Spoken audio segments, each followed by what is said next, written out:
Welcome to Global Sakamuzi. My name is King Boaz Mabuto Boaz Akumete. And like we always do, I roll with nothing but kings and queens. And today I'm in a royal kingdom of Lesotho, popularly known as Lesotho. And I am sitting with a king. I am not fit to untie his shoes. So I will allow him to introduce himself. Say, welcome to Global Sakamuzi. Maybe if you can introduce yourself. I know as a Bantu historian, maybe if you can give us more to who you are. I know that if I can try and say filmmaker this, I will take, maybe I won't be able to sell you enough. Yeah. Okay. Thank you very much, my king. Thank you very much. My name is Kalosi Ramakhula. I am from the kingdom of Lesotho. I am a Mufukeng. My totem is a Mufukeng. And yes, I'm actually a political scientist.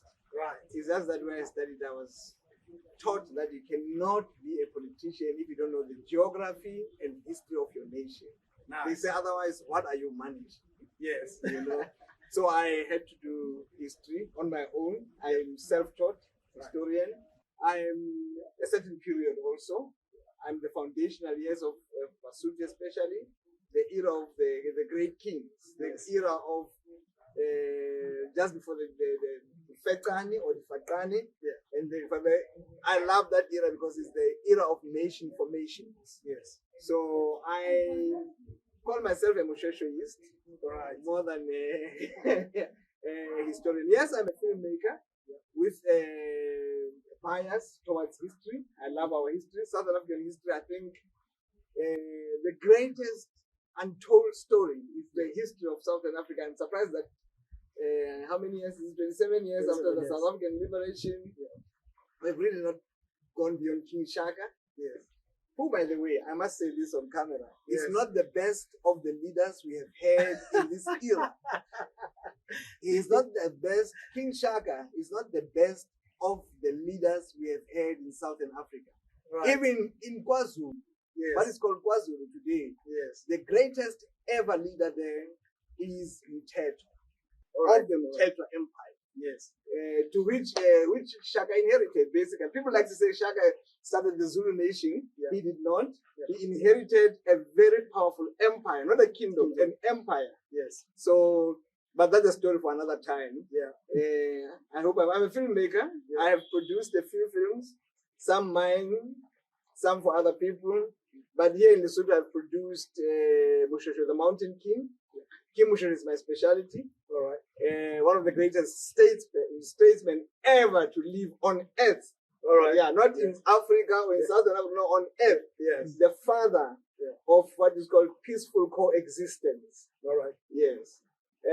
So I have a documentary film called Moshoeshoe, the Mountain King. Right. And now we are in the process of producing what is going to be called, well, they say working title. You filmmakers say that. Working title is called Legend of the Mountains, Moshoeshoe the Great. All right. So it's going to be a series which we will talk more about when it's out. I hope you'll be here in the soon too. All right. Awesome. We will try and make time for that. Yes. Yeah.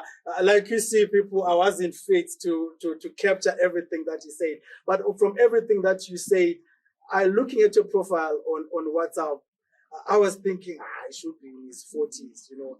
And then now you send me your bio, and then I was like, what?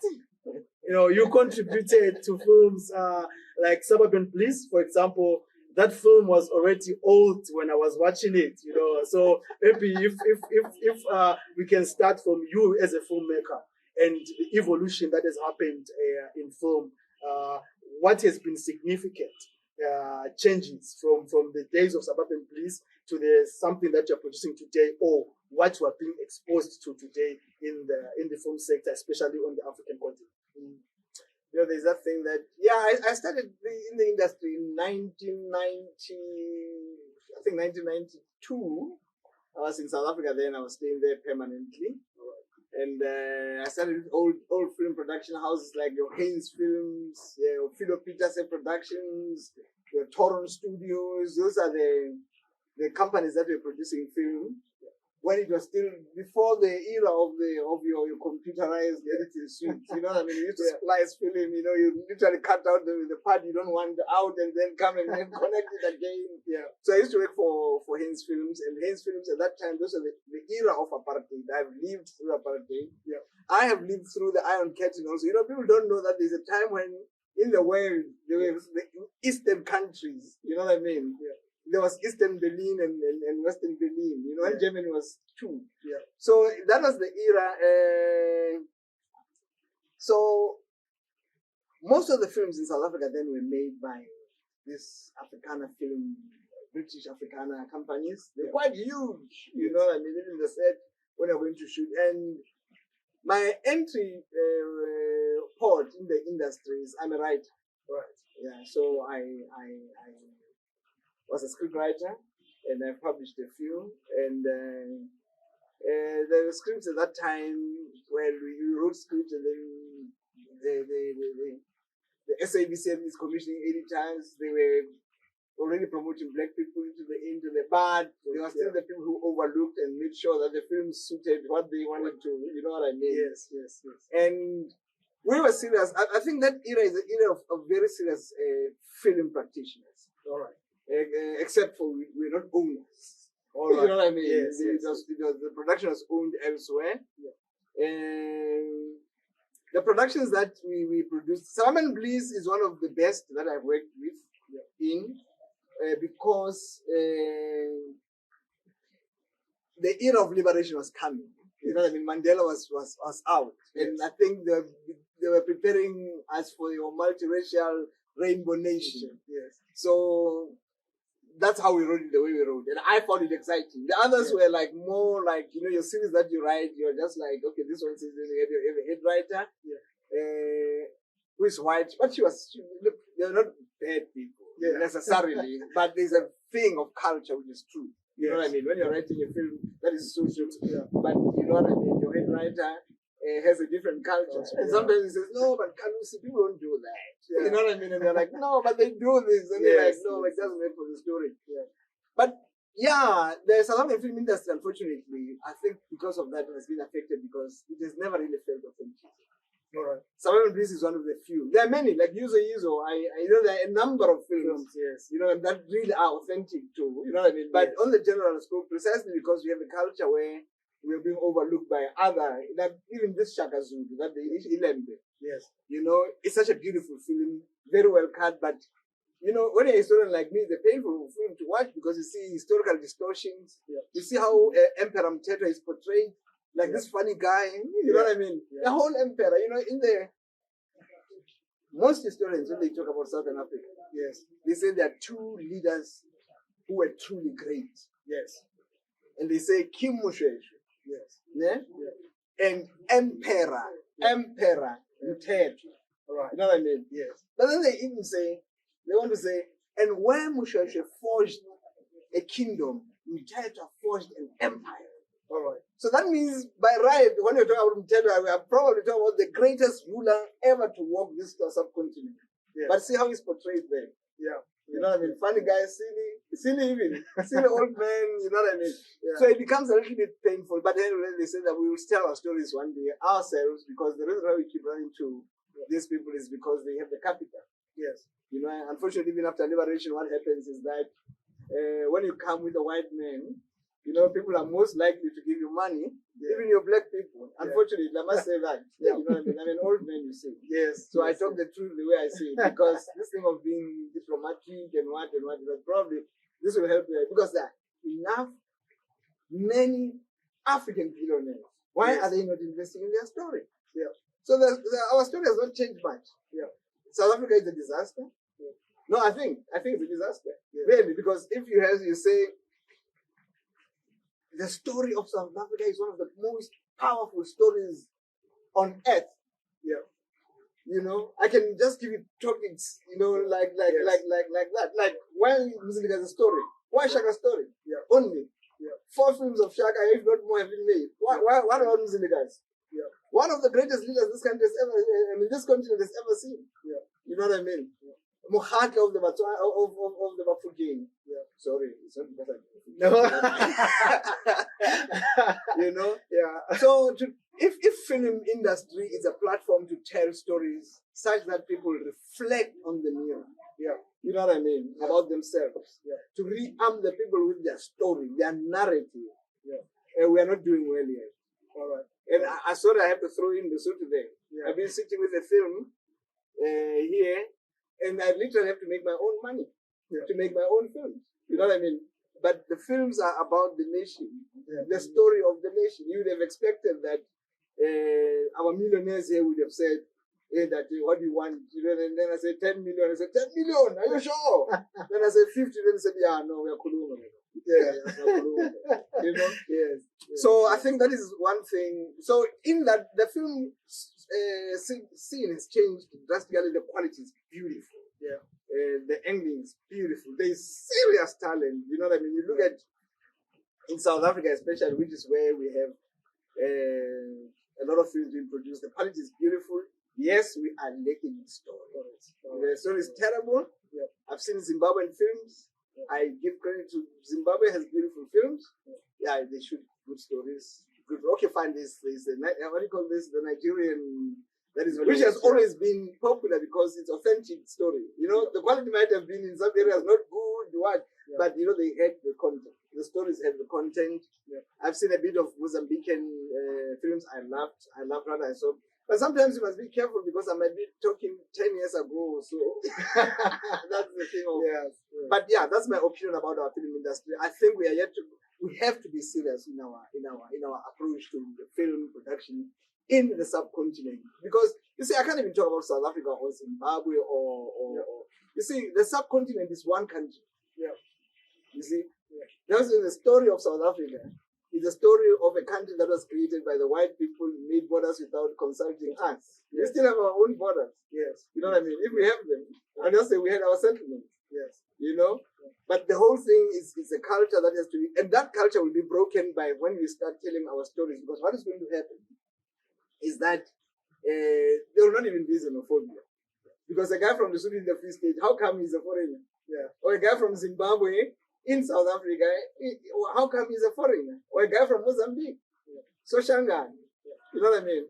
How come Soshangan is there? And so this is because our story has not yet been told. The curriculum in South Africa has not changed anything. They still tell bad stories to our children, and we still have a long way to go. But yes, film as a platform, if it's seen that way, is the platform that will change the narrative and how we reflect upon ourselves much faster. And we have beautiful stories. Nobody knows Soshangan. Soshangan. You should know Soshangan. We don't know Soshangan. Yeah. You know what I mean? Yeah. And so many great things he has done. Yeah. You know, Makado, just to say a few African news, yes. Mm-hmm. So maybe you tie something on education. Maybe we can go there also in the same line to looking at probably pre-independence South Africa or pre-independence Lesotho or Zimbabwe, whatever. What can be changed, as we agree that nothing much has been changed? Is there any progress that has been made, or maybe where should we be looking at in terms of the future, so that we can raise a generation that understands where it's coming from and that understands what skills are they supposed to be having in this present day for them to be better people? Because you talk about the dominance of white practitioners in the film industry, for example, and we will accept that white practitioner being our leader because we've been told probably it's an inferiority complex thing or the history that has been given. So what do we do from here, and what is the content that should change going forward? Self-knowledge. You see, I always say to people when they become impatient with our brothers who look down upon our other brothers, you know, that we have to be patient because the way we think has been built in us over a long period of time. The colonialist program is a program that has started 200 every 200 years. Yes. You know what I mean? Yes. Since its formation. You know what I mean? 1868, the British came here and took over Lesotho. And they made sure to take out all the important things and to put in all what was called civilization. So the first thing that Africans have to understand is that we have been worked on. We are in trouble. We are sick people. We are not us. We are not emperors. We are not princes. We are not kings that we are. We are slaves, modern slaves, still working for the same system that is called, the modernity. When they say, the modern thing, the civilization. You know what I mean? The first thing is to recognize that we are sick. We are not who we are. Because when you've done that, then you say, how are we going to cure ourselves? And then we realize that we have to put definitions to important things. For example, you talk about education. Africans are yet to define education. Even here in Lesotho. 57 years of independence. We still do English mediums. You know what I mean? We still do, curricula still set in the UK. We have a few adjustments. Textbooks still come from, So we have to start defining things like what is education? Because when you say education is a system of information transfer to prepare a child to interact with his environment. Now that definitely say, and then what should I give that child? You see what I mean? Because it's all preparing the child so that he can live in his own environment. So it's the single most important thing that Africans must understand. That's what you have to change. In fact, if you're going to me, we must even refuse for our children to go and study abroad. What are you studying abroad? People abroad are studying about their countries to develop their own countries. What are you doing there? Yes, technology. Those guys are advanced. Like the Japanese after Hiroshima and Nagasaki. When they wanted to give the donations to Japan, Japan was like, no way. You know what I mean? But they allowed the Japanese students to go and study abroad in the States, but they also told them what to study, which was more in technology, not psychology. You go to UK to study psychology. My psychologist don't like the psychology of some prince. You know what I mean? Because there's culture behind the psychology. So that's the first thing, to understand that we have a problem. The things that we think are smart are hip, what? They're actually nonsense, garbage. First thing. Second thing, then change the curriculum based on that. Simple as that. Simplify education to be preparation for the future. Preparation of interaction with the other fellow person, first and foremost, and then with your environment. Those are the two things. Then we will draw our own curriculum. Secondly, is to understand that we don't own economy. I can be driving my big Mercedes-Benz SUV out there. The reality of the matter is that I'm just a glorified slave. Until I understand that my ancestry, that's where the history becomes important. Because they say for you to know where you're going, you must know where you come from. Some say what history is the telescope through which we look at our future. So history is critical. Because then you will know you are a king. You meet people here, descendants of heroes, who don't know the descendants of heroes. And then they're doing drugs and all the things. You know what I mean? Because he does not know who he is. So if we can become conscious of that and see the importance of history, you know what I mean? There's nothing wrong with Christianity. Beautiful religion. But there's something that we have to recognize historical that was done in these countries, especially in Southern Africa. They emptied the bottle to pour in the new wine. Okay? And yet the missionaries themselves, I don't like to paint them in the same branch because they came for different. But here in the Lesotho, for example, they recognized that the Basotho already had their own religion. And they thought this is upstanding people. You know what I mean? High morality, high this. And they actually went along with that. They even had God. But as time went on, some decisions were made in some conferences You know what I mean? Yeah. So I always like to say this to Christians, because Christians, they think that to be Christian is to be anti-culture. You know, to be European in an African society, yes, then is a clash of cultures. Yeah. But you have to differentiate the Christian charity, you know what I mean, with culture. Culture and Christian charity essentially go hand in hand. There is no clash. The only thing that the African cultures clash with is the Western civilization that come masqueraded. But essentially what it does is to take out everything that is good, that is African, and put everything. So this is why we have what you call a cultural crisis. That's why we are here where we are, you know. But we are not able to know that unless we know our history. Because then when you know your history, then you will know this. And this has to be done on a mass scale. The dissemination of the information. And then film becomes important. I don't know if I answered your question. Yeah, you did. So you speak about Christianity and religion. So my question will be on the spirituality of us as Africans. What was there before the imported religions? I believe Christianity has a point where it started. Muslim has a point where it started and infiltrated our culture and who we are and what we believe.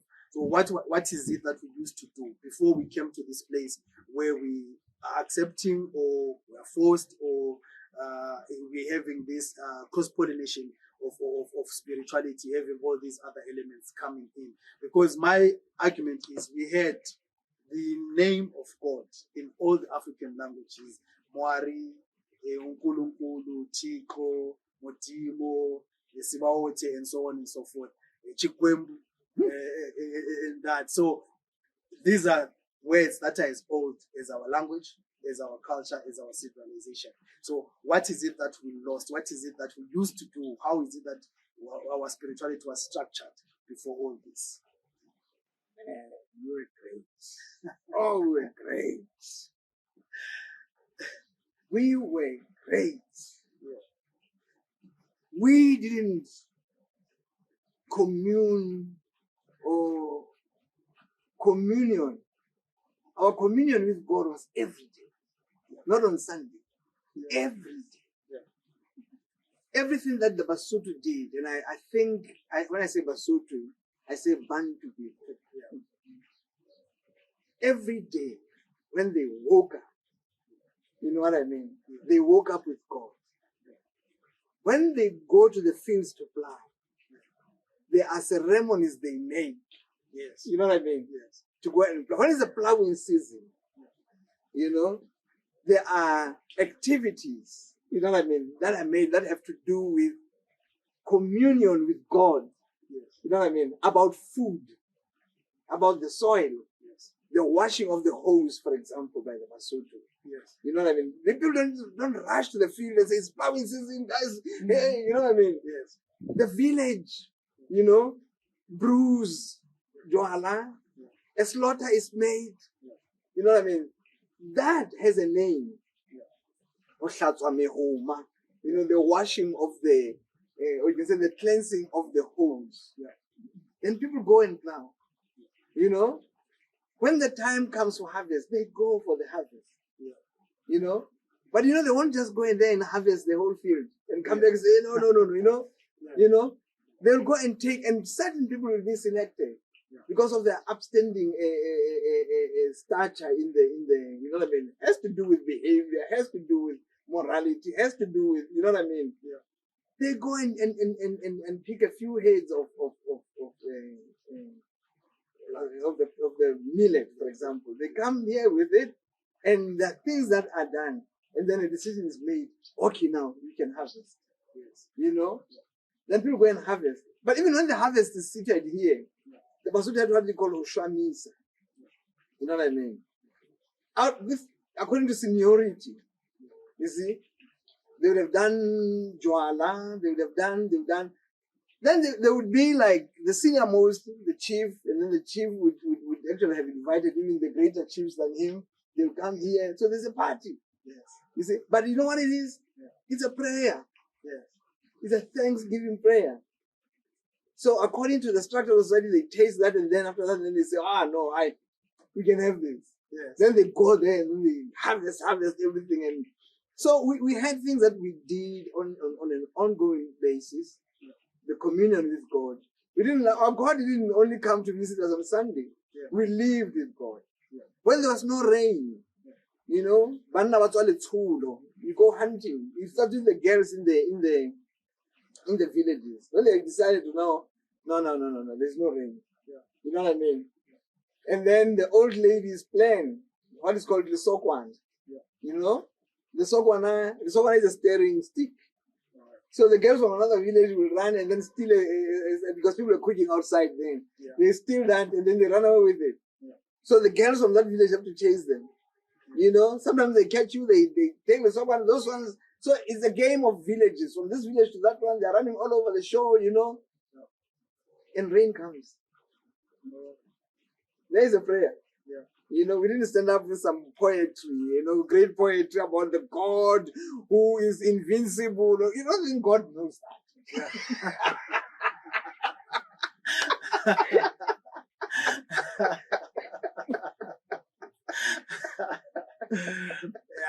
This God to be praised every day. Oh Lord! But no, we lived with God. Yeah. You know? Yeah. When that doesn't happen, we go to Lithulo. That is, go hunting. Yeah. The chief calls the men of the village and say, guys, there's no rain. Yeah. They know what to do, all of them. So they go. Yeah. Out there, they go and hunt. The first animal they kill, you know what I mean, is taken to the river, the nearest river. Yeah. Is disemboweled and then those are thrown in the river. Yeah. You know? I know of stories of people who told me when that happened. I have unfortunately experienced that personally, but I have stories of people who say, hey, you know, we were young then, particular incident. Yes. And because there was commotion in the village, we were chasing the older people because they were on horses and they were on guns, and you know what I mean? Yeah. And then he says, an old man will say, hey, children, go back home. You're going to be, you know what I mean? The rain is going to be upon you. Yeah. You know what I mean? Yeah. So run back home. You've gone too far already. Yeah. And then he say, the old lady saying, and indeed, we arrived at the village with rain. We're literally running away. You know what I mean? Yes. To get cover. Yeah. You know? Yeah. Because it rained. Yeah. You know? So these things were happening. These things are not superstitions. Every country, every nation has its superstition. Every nation has its witches and witchcraft. Yeah. You know what I mean? Yeah. But in Africa, not all that was that. Yeah. You know, how it has been portrayed. Yeah. So how has this affected us? And look, I don't even blame these missionaries. Some of them came with good hearts, really. They thought we were, instead of learning how we live, you know, they thought we were really primitive and they were trying to make us civilized. And according to them, civilization was mechanization, because what Europe is not civilized. Yeah. Otherwise, you'll not be having people bombing places like Palestine like that. What type of civilization is this? Yeah. You know? Yeah. You don't have people dying in Ukraine. Yeah. What type of civilization? Never mind Africa, where they have killed our leaders and even dismembered them. They were Patrice Lumumba. So what type? Chop off hands of people, children, you know, Leopold. What type of civilization is this? But they truly believed it was a civilization because they built beautiful buildings. They had guns. They had automobiles. They thought so too, really. So I don't like to blame them too much. Yeah. You know, what civilization takes men to slavery. Yeah. You know what I mean? But they thought it was it. So they thought they were civilizing us. What they did, they destroyed God's masterpiece. You know? That's what happened. So I think what Africans have to do now, truly, we have to go back to the drawing board and truly start saying, guys, what are we about? One thing for sure, there's no question we're made by God. There's no man who can come from anywhere to come and tell us that we're made by God. We're made by God. Yeah. It's obvious. Yeah. You know? Yeah. So it's just to sit down and say, can we have our own understanding of, I don't care if we keep Christianity, but let Christianity talk to us in our language. Yeah. You know, let Christianity go to the fields with us. Yeah. You know, let Christianity have the cleansing of the holes. Yeah. Because the story in the Bible is the story of the Middle East. Yeah. You know what I mean? Yeah. And it's good story, fine. You know what I mean? But you can see now it's recorded. There are bad incidents, there are good incidents. Yes. Out of them, we have to learn your lessons. All right. That's what I believe. Yeah. Now you talk about the Bible, which is already a written text. They can refer chapter, whatever, verse, whatever. What we have in Africa is oral history that has been carried through our totems. I was trying to explain to someone that if I say my totems and then you have to have questions, I will tell you why we're being called this. Why is this? This is a name. This is a praise. This is this. This is this. And is there a way in this day and age that we can make it authentic? Because you are an academic. When you are writing something and proposing something academically, you have to refer and say, I heard this from Mr. Smith. I heard this from Mr. Coupe. But with oral history, sometimes my grandmother does not have to tell me, or there's no way to refer. How do we save this oral history and make it into a document that people to come will be exposed to it? Because our kids now are exposed to new media. New media doesn't have African stories, doesn't have African history. And we are losing it. I have a child and I might not be able to communicate my history effectively because she's already lost in Cocomelon or in Paw Patrol and all these other animations. How do we preserve our history and make it a source that can be authenticated when being referred to? We call it consciousness of how did we lose? How was our history transferred from generation to generation? That's what we have to understand that first. So there were initiation schools.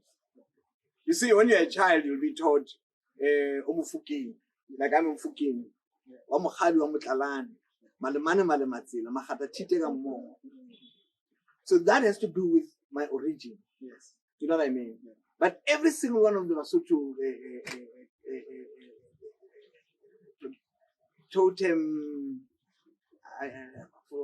This English, when I showed them, yeah. Because in Lesotho, I will tell you exactly that is Lesotho. But when I say that, I actually tell you my origin. Yeah. It has to do with origin, and immediately says who has. How does I say Mokhadi wa Motlalane? Those are my ancestors who have given birth to me. Yeah. You see, Makhatatite Omile. Makhatatite Omile is to we dig even the hardest of ground. Yes. It's a definition. We are hard workers. Yes. So there are two things you get immediately. Yeah. First, you come from. Yeah. Secondly, your character. Yeah. So it's expected of you that you are a hard worker. Yes. You see what I mean? Yeah. And you have been birthed long time ago. Yeah. That's the first. So that it becomes important in that. Now, when you grow older, just before you hit puberty, then you go to the initiation school. Now, all the things that were not told to children are told to you. You see? Yes. But these things include what? Your history. Yes. You see? Your morality. Your religion. Your plans. You know what I mean? Yeah. And then there's another that happens that is important. And in Lesotho they say, Bashemane baitama ditora ba uwa. Now you give yourself a name. You see, Moshoeshoe. His name, the name that was given to him, is Lepo. You see? But when he came down, at the initiation school, he named himself Letlama. Now Letlama means the binder, the one who binds. You know what I mean? Now you come back with your, this is what the Christians are saying in the second birth. That is where the second birth is. You have been brought up by your parents up to here, and this was the experience they had on you. But the moment they take you to initiation school, they understand you're going to come back with a new name. And that new name defines you and gives you a mission in life. You see? So that's where the history was preserved. That's how it was transferred from generation to generation. What are we going to do now? That means we have to go back and say, how can we restore the institutions that we had that maintained this? Right. But now, what are those institutions in the modern time? What are they? Schools. School, simple. The school now has to talk to the initiation school. You see what I mean? It has to be given that definition. That's how we are going to solve this problem. We are going to talk about the curriculum. Yes. You see? You try to teach them your history, teach them your language, teach them their environment, the plants, you know what I mean? And everything that makes him an African. Yeah. Now let's come to Lesotho as a nation. You have the monarchy, you have democracy. Maybe let's start from the birth of Lesotho. How was Lesotho birthed in the modern day definition of nations? Because we had nations before, but the Berlin Conference then came in and divided these countries to what the 54 countries that we have, which are still, I think there are more countries that are still to come out of Africa, which are breaking away from one another. Like I know that the Western Sahara, for example, is not a confirmed state. It exists, it has borders, but it's not a recognized state per se. So how did Lesotho get its birth, and how does the monarchy and democracy in course interact? The greatest country south of the Zambezi. Yeah. The greatest country south of the Zambezi. And the two empires existed.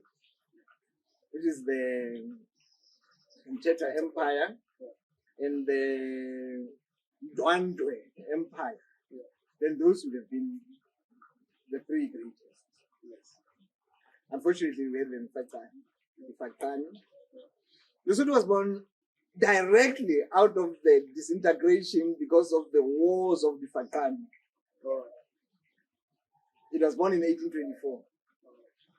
And it was born in the crucible of war. Yeah. When Moshoeshoe decided to move from North Lesotho to Tababusiu, which was deeper into the Maluti, to run away, because where they were, it was the highway of the warriors. Yes. And nations were conquering one another, destroying whole nations and forming new nations. Yes. And he took a defensive position because he had a dream. The binder. His name is the binder. Yes. You know what I mean? Yeah. And he went to Tababusiu. And in Tababusiu, what happened was they got peace because it was out of the main road. You see what I mean? Yes. Now, fortunately for Moshoeshoe, I was saying any given Sunday, it's what South Africa may have been. Lesotho will remain great, in history at least, for one reason. Everybody, Lesotho, this nation that you see in front of you here when you're walking here, is the cross-section of Southern African nationalities. Everybody is here in Lesotho. That's what Moshoeshoe did. People came from all over and together formed a new nation. Because people make a mistake of thinking Basotho. When you say Basotho, you're talking about like Sotho Tswana against the Nguni, and you know what I mean? Yes, that's how the Basotho called it. But even if you go to Pretoria and areas, they say Basotho. Yes. They talk about black men. Yeah. You know what I mean? That's the origin of the. But there's a definition that is here, that is when you say the Basotho being a combination of Botswana and Bafokeng, because Bafokeng is another entity also that is we'll talk about it another time. Yes, we call them the Egyptians. Those are the pharaohs. Yes, you know what I mean. Yeah. So because the pharaohs were not white or Arab, that civilization is a black civilization, and the owners of that civilization are here in Southern Africa. Yes, but that's a sort of another day. Or not only here anyway, but I'm just saying some of those are here. Yeah. Now, because it is a cross-section of the society, it became a very powerful nation. Very powerful. Because you can understand what happened in 1824, 25, 26. 26, Lesotho was able to feed the refugees. They arrived there in 1824, impoverished because they were running away from the bigger forces there. They literally ran away from that side and found passages, you know what I mean, that would take them to roads that were not well traversed. Yes. And then the refugees gravitated towards Moshoeshoe. You can imagine everybody brought in different technologies. Yes. You know what I mean? Different cultures, so it was a melting pot. And fortunately, because people had come from an era of the Fatani, the Benin village, everyone wanted to live in peace. You know what I mean? And everybody readily accepted the culture that Moshoeshoe was giving to the people. And that nation was formed. And it has been also a nation that has been lucky, really. I don't know if there's luck or there's I think they had good medicine. I think they had good culture. That made them a very strong people. Those old people. Us, we are another story. You know, every time we have a problem, Sadak has to come in. You know what I mean? But they had strong leadership, but which emanated from the African culture itself, because the Africans were highly disciplined. You know what I mean? You know, even the Zulu nation still had initiation school before Shaka. You know what I mean? In fact, I think it was Mteto who suspended that briefly, only because he wanted to. Otherwise, the Zulu still had the initiation, like the Basotho had the initiation. You know, because he wanted to break the empire, the Ndwandwe empire. I think that's when he suspended the beat. And then, unfortunately, I think they didn't go back to it. You know what I mean? So it's like the others, but here you would know better there than me. But here's the point. 26, 27, 28, 29, they've got their first attack by a nation that was much powerful than them. I think they say that was Kim Ziligas himself. Yeah, one of his regiments came south. You know what I mean? He had heard about the cattle. Of course, he was interested in cattle. And then they said, there's some cattle that side. And he attacked our Msiu, but the truth be told, not with all his force. No, not with all his force. You know what I mean? He just sent the regiment. And that was the first one they scored. They Basotho scored a reach there. That's the first time they successfully defended the nation. But you see the luck. They had defended themselves from one of the most powerful, because it is said that of all the potentates in the Shakan era, Shaka was not scared of anybody. But there's one guy. One guy that Shaka, even when he had to attack him, it was his generals who were forcing him. No, we have to break this guy. And that guy was called Mziligas. He was a potent. You must remember how that guy joined, because he was from the Ndwandwes. How he joined that, because when Shaka, unfortunately for him, he had been engaged in a battle where Shaka was, when they're breaking up the Ndwandwe Empire, the battle of Ikoki, where they say, with less than 30 men, he fought so valiantly that Shaka said, we are not killing this one. You know, and that's how he joined that. But that's a story for others. So you can understand the prestige that this nation felt, having defended themselves from such a big giant. You know what I mean? Because he was famous. So after that, they were attacked by the Amandwandwe. Not Dwandwe, sorry. The Amangwa. Who were themselves a superpower. At that time, it was a superpower that they actually fought and drew with Dingane in battle. You see, that's another story. But the Basotho found themselves in the field with the Amangwan under the leadership of Kim Matiwa. You know? And they were able to defend themselves. You see what I mean? Against that.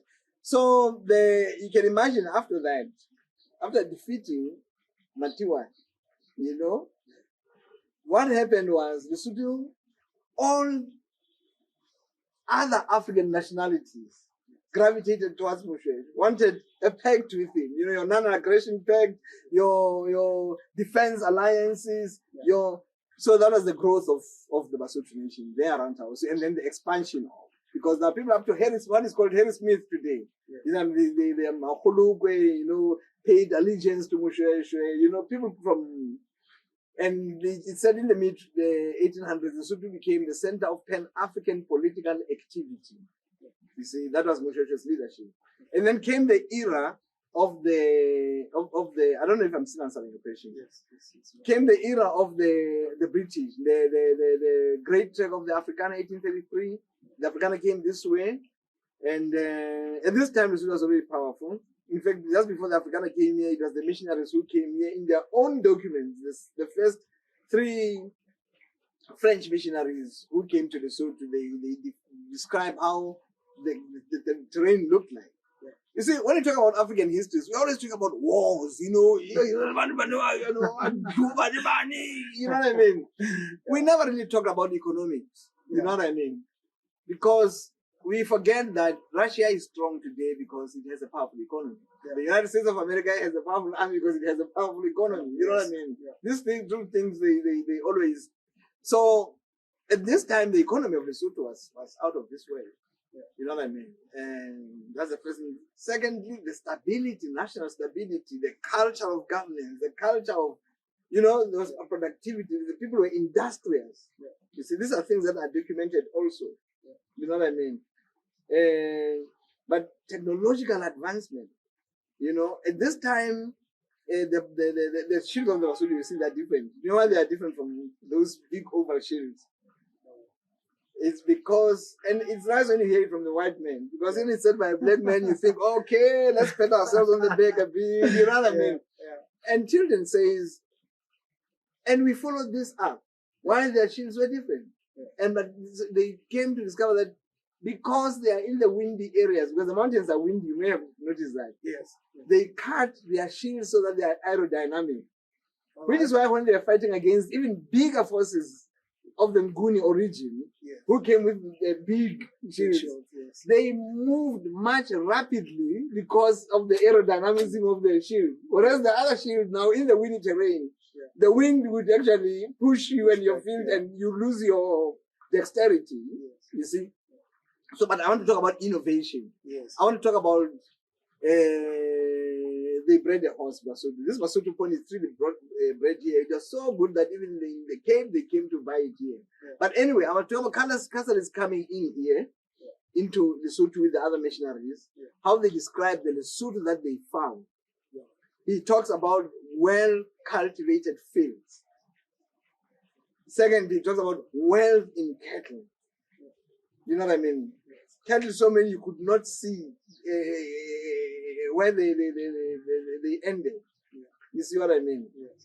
He said they meandered with the horizon. You know what I mean? See, this I like to say all the time, because when the white people came here, they found us already civilized, already economically sound, already military sound. You see, that's good. Now, at that time, 48, Moshoeshoe had pointed his borders to, okay, then there was the Great Trade, 1833. The Boers arrived in 1834. And that was the beginning of the Afrikaners are just passing through Moshoeshoe's land. And the Voortrekkers were friendly to the Basotho and respected the Basotho because, you know, you have to understand these guys were traveling in small bands and they truly respected the fact that these are the proprietors of the land that they were, you know what I mean, on. And those, because of the African nature of welcoming them. But as time passed and then says, notice that, oh, this land is beautiful, you know, but your land is beautiful. That's your problem. So a few problems started. And because Moshoeshoe at that time was very powerful, but now he had missionaries and now he had the outlook, the world outlook, world political outlook. And he knew of the power of Britain, the British Empire, you know what I mean? And the interests, the capitalist interests of the white politics, you know what I mean? That the approach was different from the African communal existence. One of the things that he made, as the troubles began, he would clap a few POs there, you know, easily. But now what happened was, with time, he involved the British from the Cape. The British were already in the Cape. And said to them, look, I don't want to be killing these guys because I've learned that you're going to be offended. You see, but they come from the Cape and these are your people. So manage these people. You know what I mean? But, you know, there is that tendency that well, white people really, though I don't like to talk in general terms, but the civilization, maybe I should say the white civilization, you know what I mean, is different from our civilization. And white people are easily understand one another and their approaches than us. Now, what happened in short is that the British came in 1848 to deal with this issue of the Afrikaner, because they understood the Afrikaner with their responsibility. And Moshoeshoe was told to point out his land. Where is your land? You know what I mean? And he pointed out, and the maps were made. Okay? So which is more than 4 times what Lesotho is today. You see, what Moshoeshoe's land was. Yeah. Now, after that, they established in Bloemfontein a camp where they would have the magistrate there to make sure that the relations are okay, give him a small army, one general Cathcart in a farm called Bloemfontein, But to cut the long story short, the Boers were coming in large numbers. Some had gone past here and gone northwards and eastwards, but found that no, the land that we have left there, it's nice. Now they're coming back and settling here. And now they were like, this is my farm from here. You can't graze your cattle here. And then the Basotho were like, nonsense. We have visitors here. Now skirmishes began. You see? And sometimes the Basotho would just go and capture their cattle, And then the Boers would go and complain or try to put up a fight, and the Basotho would easily beat them. Yeah. But now, because of the system, now the magistrate there, the one major warden of Bloemfontein, took the side of the Boers. And he said the Basotho were cattle thieves, troublesome and stuff like that. But he could also influence Harry Smith in the Cape, the British government, that the Basotho were the ones who were starting the trouble. Yeah. And then the Basotho were saying, okay, fine, take the people out of our land and then look, there will be peace. Yeah. And now it's like, what land? Yeah. Trouble began.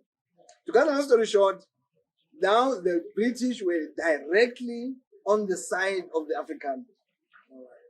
And in 1851, the first major war between the Basotho and the British broke out in a place called Tihele. When you're going to Bloemfontein, there on your right-hand side, there's a place they call it the Koranenberg. There's a mountain called Firfoot there. And then, so you can, okay. So what happened was, in that battle, the British were defeated for the first time by a native force. Yes. At that time, the kingdom of Lesotho had cavalry. The Basotho at that time were no longer using shields. They still had them, but the Basotho now had guns. Yeah. The Basotho now had horses. So they could ride to any European army directly and engage in conventional warfare. Which is what happened there. The British were defeated, and that major warden of Bloemfontein, who had caused the war, was even fired by the British Empire. Yeah. I guess the whole thing was that how can you lose against the Cape? How can you take a British army and lose against a native? Yeah. And in 1852, they recruited one of the best generals the British Army has ever had. Sir George, he's still called Sir, it's Lieutenant General. Okay, Sir George Cathcart. Yeah. He had been in the Battle of Leipzig, major wars of the world. Leipzig was the biggest war before the First World War. Yes. Cathcart was there. Yeah. They brought him down here and gave him a blank check to select an army all over the British Empire. And then he came here with what was called, you see where we are today? This is the Lancers Inn. It's in memorial of the Lancers Regiment of the British Empire. Yes. So he came here under the command of Sir George Cathcart and was decimated here in Lesotho. Yeah. And the British lost the war for the second time in the war against the Basotho and decided never to fight the Basotho again. Yeah. So that is the history of Lesotho. That also speaks about the economy, or it speaks of the economy of Lesotho, what type of a nation it was. In fact, in some of the documents, they even say this was the best governed nation south of the Zambezi, including the Cape. Yeah. You see, black or white, So you ask an important. Anyway, what happened was that the Bloemfontein was the first Boer republic, the Orange Free State, was formed in 1854 when the British abandoned what was called the Orange River Sovereignty, which is supposed to be the lands between the Basotho and the Boers, which will be managed by the British. Yeah. And the British gave the Boers the Basotho land and said, now the borders are from here to there to there. Yes. That's when the big troubles now began. Or it was a continuation of the big troubles, because even the first war was on the borders, because the Cathcart was trying to cut the Sotho land and say, no, here, this farm belongs to, this guy said farms as big as from here, you see that mountain, He even owns a mountain and a section of the river. You know, that's his farm, you know. 20 Basotho villages are given to one bull, you know. So, but fine, there was that war, and then the British in 1852, after losing to the Basotho, in the belt that is defined by Casalis as, he says he was watching, he's noted it, perhaps the greatest conventional war ever to be fought in Africa. British with their cavalries, with their cannons. People think Basotho used to roll stones from the mountain, and you know. Now the Basotho had 6 cannons at that time, 6 cannons, and then the Basotho they hit the British, you know. And now what happened was 1854. That is 3 years later. They established the Orange Free State, and when they established that state, the first Afrikaner state, there's a document that was signed on which the Free State was formed. It's called the Bloemfontein Convention. Among the stipulations of the convention was that no one will sell arms or ammunition to the Basotho. Right? But they sold them to the Orange Free State. They supplied the Orange Free State with cannons, most modern guns, most modern everything. And 54, 55, 56. You understand? When you have guns in that time, you use them. Because even for hunting, for all sorts of things, you know what I mean? They were sure that the Basotho had run out of gunpowder. So in 1858, the Orange Free State declared war on Lesotho. Clearly with the intention of capturing Tababusiu and Lesotho being an extension of the Orange Free State. So much for civilization, isn't it? People arrived yesterday here begging to be allowed to graze their animals, and next thing now they are conquering. To cut the long story short, that war ended in 1868. It started in 1858. Stopped in 18, that's 10 years of war. There was trying to subdue the Lesotho, conquering. And the Basotho were unconquerable. You know what had happened also? And I speak here for the innovation of the African people. 4 years, the Boers and the British were sure that the Basotho no longer had gunpowder. So it was going to be a walk in the park. What they had not known, the Basotho scientists were making now their own gunpowder and their own bullets. Not educated in Oxford University, educated in that mountain of the initiation school. They were able to figure out how gunpowder was made, and they made it. So when the Boers engaged them then in Tababusiu, they were shocked because the Basotho guns were like roaring all over the shores. And where the hell do they get even the cannon of the Lesotho roared? And the intelligence told them later that they are creating their own gunpowder. So, to cut the long story short, for that 10 years, the Boers could not. The British came here in 1868. No, we're going to defend you against the Boers. The same Boers that they gave the country. You see? Now we're going to save you from the Boers. And Moshoeshoe had, for more than 10 years, Moshoeshoe had written letters to the British government where, you guys, I want you to stop these guys from attacking my people. In one of the letters, he even says, it's not because I cannot defend my people. That I can do, and I have proven that I can do. But the situation that the war can break out at any time does not allow my nation to develop. So she was concerned about national development. So stop this little war. You know what I mean? And in 1868, only 1868, the British come and say, no. Now we proclaim Lesotho a British protectorate. You can no longer attack it. You attack the Lesotho as good as you're attacking us. And then they cut these borders like they are cut them like this. Lesotho went up to Windberg. You know Windberg? Windberg is Lesotho. You know?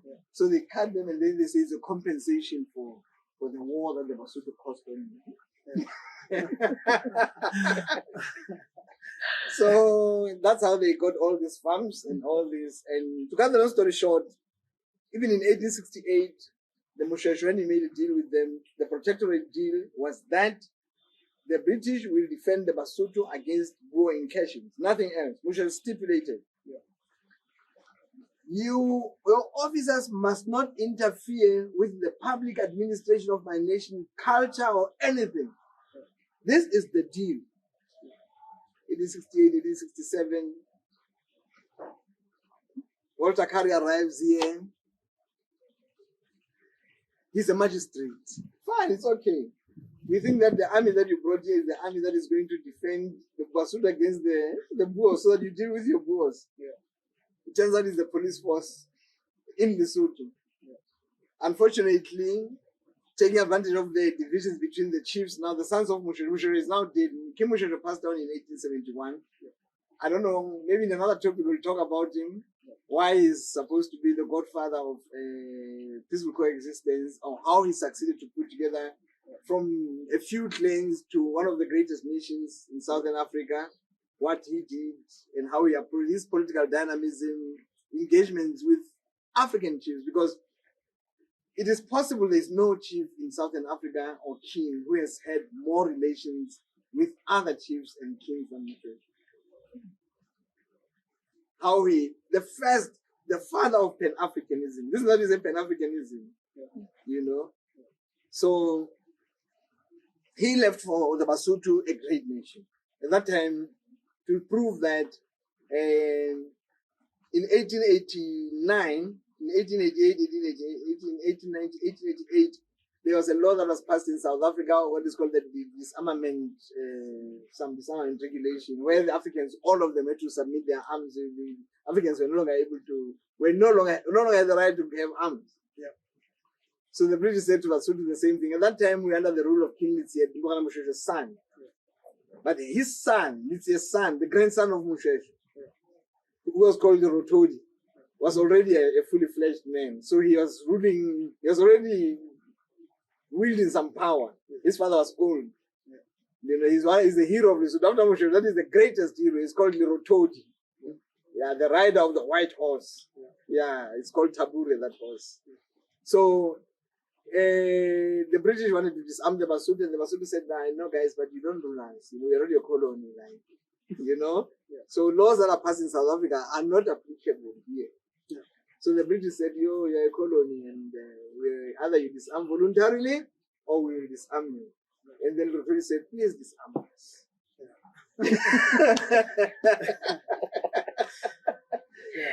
And then the British collected a force from the Cape. And the force came in, and then they attacked these guys, and there are some chiefs who were working with the British. To cut the long story short, in 1890, the British were totally defeated. And then they said, well, they were only joking. That's the third time. They were defeated, and they allowed the Basotho to keep their arms. But a terrible thing had happened. But maybe I wanted to highlight the great thing. The greatness of the Basotho, it transcended Moshoeshoe's era. You know what I mean? 3 generations down the line, the Basotho are still able to beat the British. In fact, in reality, the British have never defeated the Basotho. So, what happened? Unfortunately, this separated the sons of Moshoeshoe, because that gun war was actually a kind of a civil war, because the British used some other chiefs to fight other chiefs.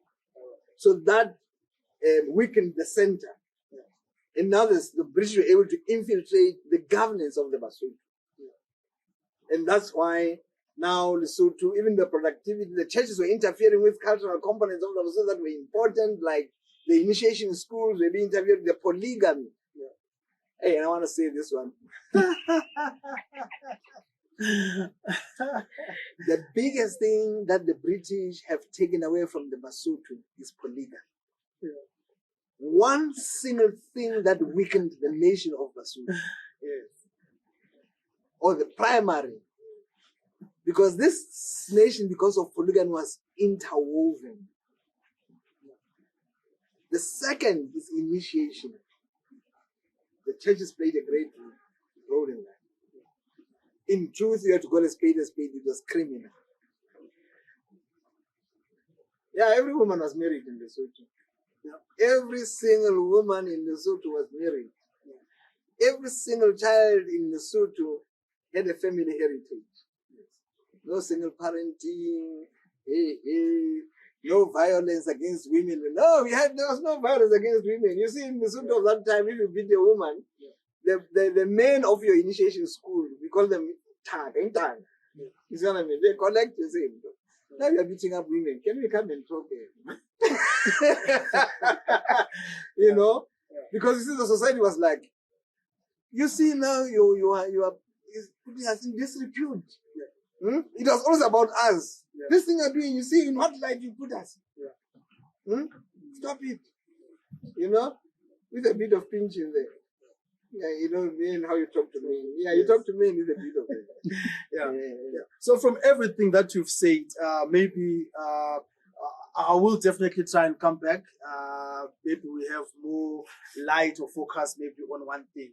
But what was great about the Mthethwa nation that you love so much? What is it that makes him different from anyone else? What is it that the Mthethwas were able to do that makes them stand out from everyone else? Well, let also we'll put it in context. Yes. I think in those times the reality of the matter is that Africans were great generally. But now Mthethwa was the greater of them. You know what I mean? Apparently, Moshoeshoe's characteristics. Mthethwa was not a violent person. Mthethwa was a statesman of note. Mthethwa forged friendships. You know, other chiefs, other kingdoms volunteered to come to join the Mthethwa Empire because of the advantages and the political astuteness of Mthethwa. People were better ruled under Mthethwa. But there's another bigger dynamic. You know, we must understand how the Lifatani themselves erupted. It was not like some Africans just rose and they said, no, we are spearing one another to death. You know what I mean? It was about trade to Sofala. You know what I mean? So there were these great giants, two giants, the Amandwandwe and the Mthethwa. But Amandwandwe now are on the north. They're the ones on the Mozambican side. You see what I mean? So when the Mthethwa have to go and trade in Sofala, your Mozambique today, so they have to pass through the routes of the Mandwandwe. And that is what and this guy really, you know, Mthethwa negotiated. You see, he was a great negotiator. You know, he negotiated the Mandwandwe, and yes, there were agreements.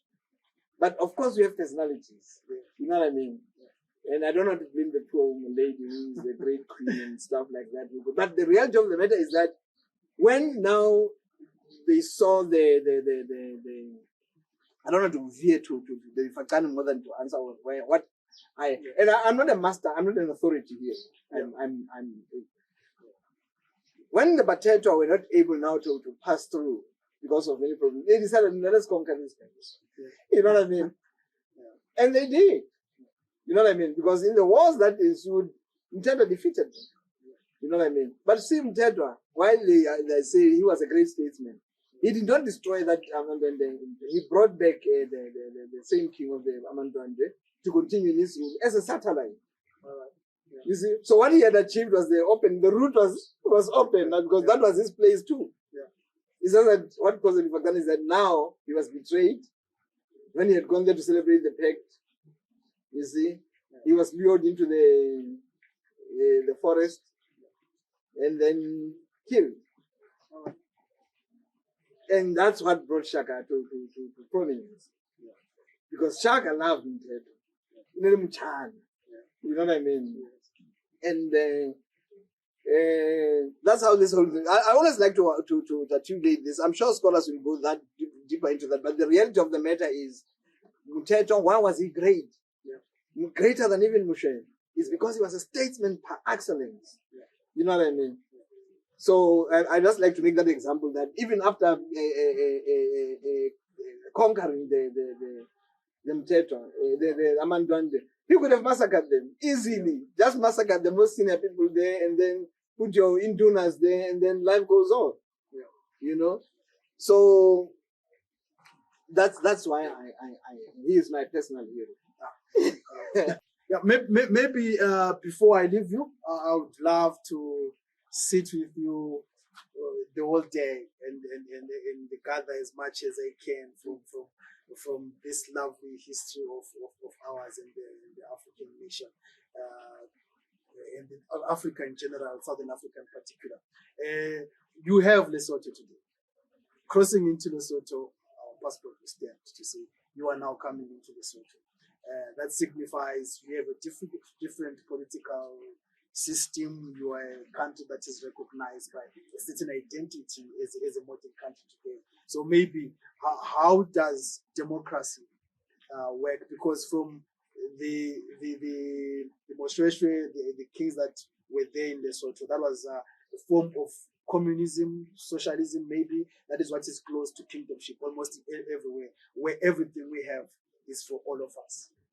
How has this translated into what we have today, and how is the political system different from what it was? Is it working? Is the new political systems in Lesotho and in Africa in general working? And is there a way that will say, as a political scientist, this is what I think maybe for any African nation or for Lesotho in particular, this is the direction that we should take. This is what we could work on. Thank you. If you allow me, Yes, please. let me just say the story of Lesotho until 1965. Yes.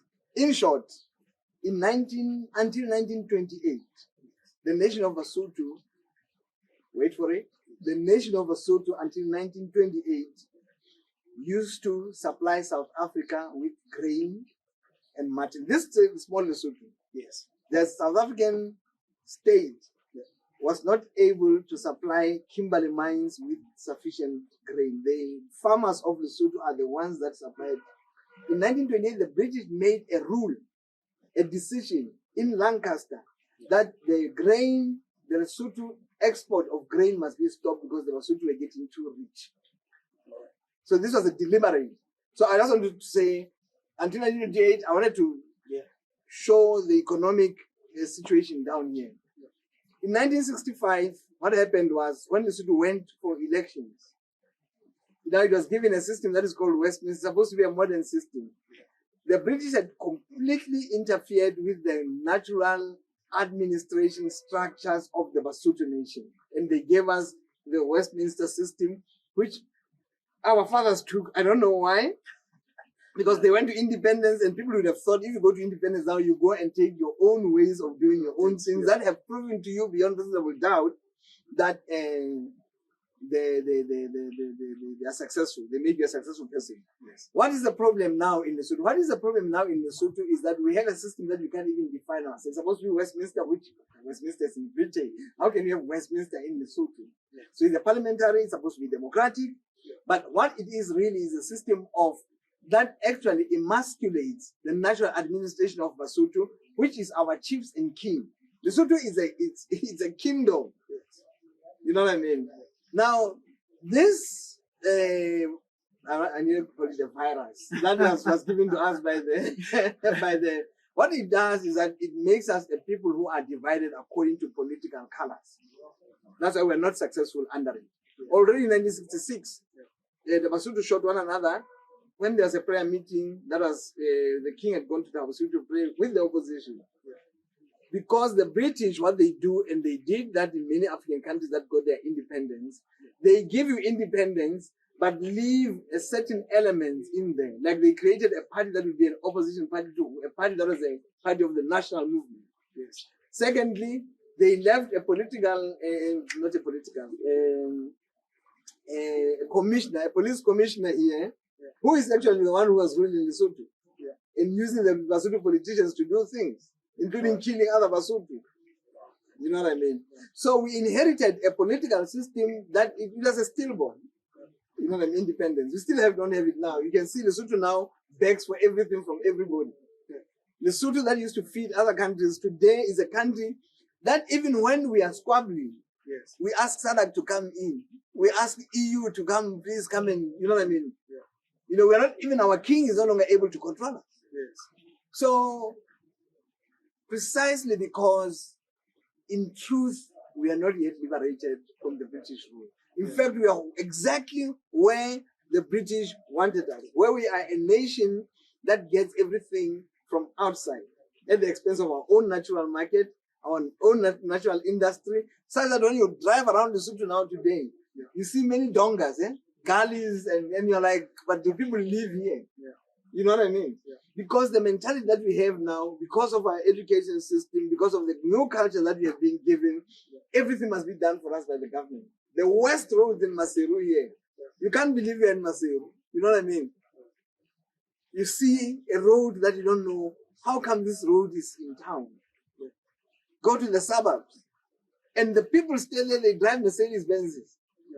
But the sense of community is so dead that even men can say, okay, guys, look, the road is bad. Can't we just take our shovels and just go and, you know what I mean? Because we've been killed by the political system, which has become a culture of having things done for us as us being creative. A country with natural resources. Why are Lesotho not investing in their own diamond mining? This is one country that has diamonds everywhere.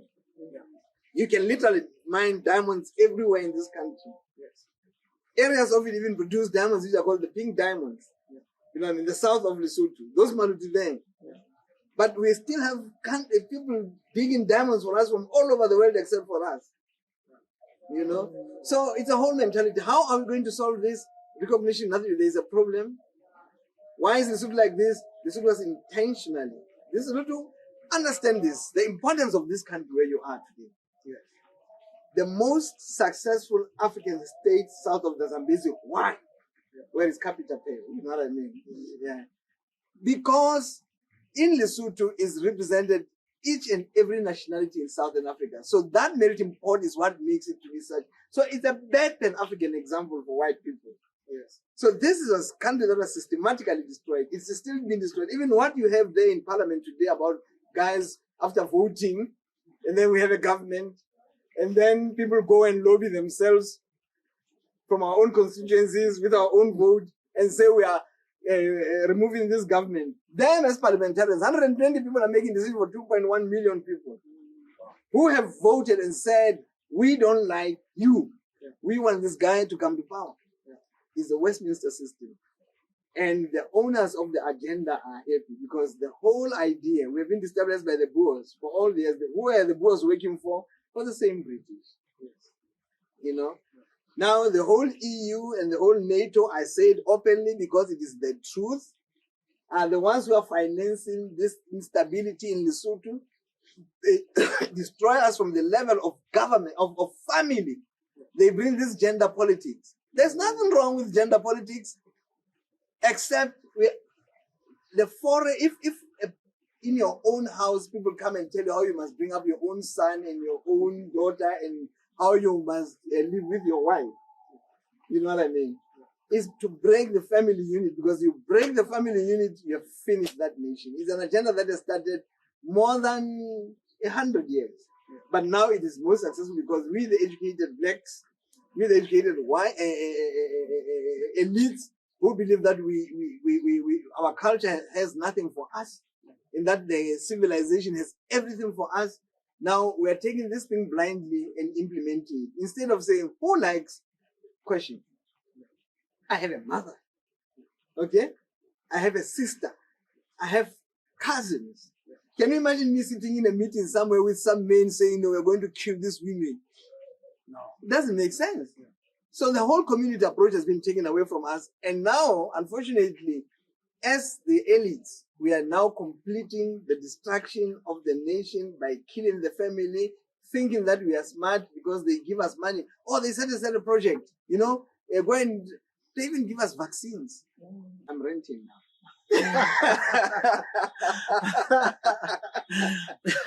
Yeah, maybe before you close, what film are you working on, and when will it be up, and what are the themes that you raise in that film, and what timelines are we looking at?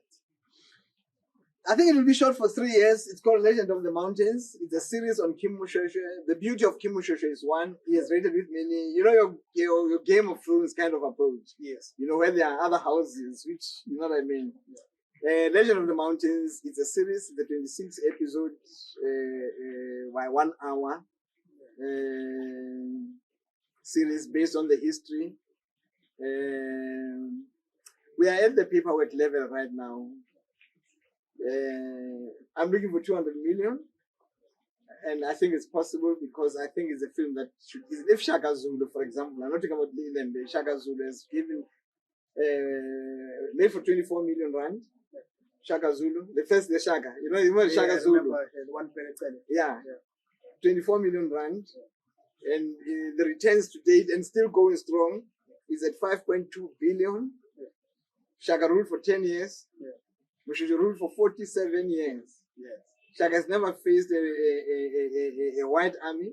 Moshoeshoe, there's a survivor in two worlds. Yes. There's a time when he was just in Africa with the African friends and foes, and there's a time when he crossed into the white colonial era. Yes. So we believe that we have more story, a lot of story, not because the other one is better than the other.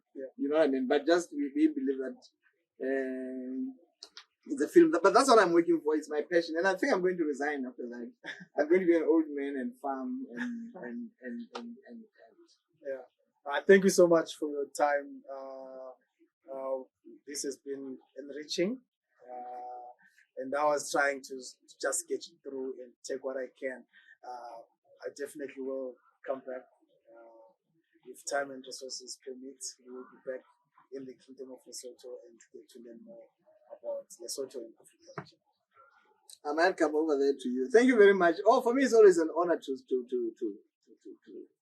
talk about this Moshoeshoe. We have not even started on Moshoeshoe himself, the personality, how he rose to power.